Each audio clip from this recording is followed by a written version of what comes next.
fakirden al. Var mı böyle bir adalet ya? Sayın Bakan'ın yine keyfi yerinde.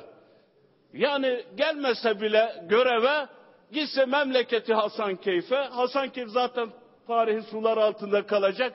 O tarihi köprünün altında oltasını atsın, sazan avlamaya başlasın. Ama mecliste gelip sazan avına çıkmasın. Bakın açık söylüyor, burada mecliste sazan yok. O bürokratları da meclisteki milletvekillerinin sazan zannediyorsa, demokrasinin sazanlara ne yaptığını bürokratlara haddini bildirerek, demokrasiler hesap sorarak işlemiştir. Bakın arkadaşlar,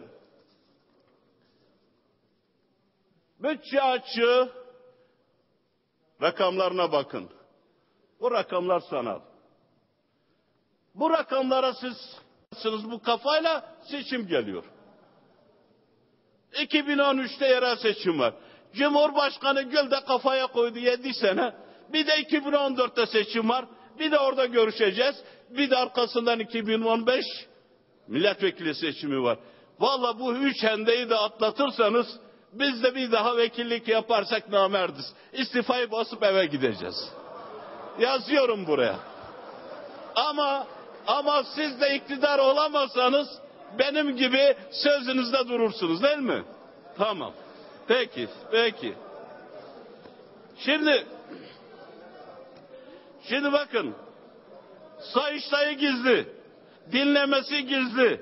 Tanığı gizli. Soruşturmacısı gizli. Delili gizli. Devletin sırları gizli.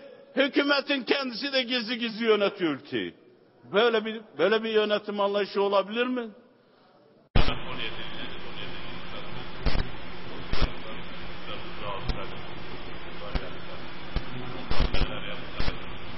Ülkeyen çocukların o çadırlarda açlıktan soğuktan ölen çocuklara ev yapsak, ağaç yapsak, yuva yapsak, öğretmen yapsak, doktor yapsak, silah almaktan, bomba almaktan, uçakla bomba yağdırmaktan, insan öldürmekten daha onurlu, daha şerefli, daha asil davranmak.